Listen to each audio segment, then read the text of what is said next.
Shopify 2025 Step-by-Step Guide.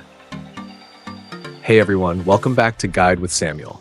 In this quick tutorial, I'll show you how to add social media links to your Shopify store in 2025 so your visitors can follow and connect with you across all platforms. Let's dive in. Step 1. Log into your Shopify admin dashboard and go to Online Store Themes. Step 2. Click Customize next to your current theme. This will open your theme editor. Step 3. In the left-hand menu, scroll down and look for Footer or Header, depending on where you want the social icons to appear.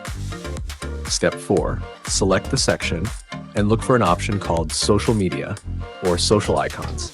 Paste your links for platforms like Facebook, Instagram, Twitter, YouTube, TikTok, and more.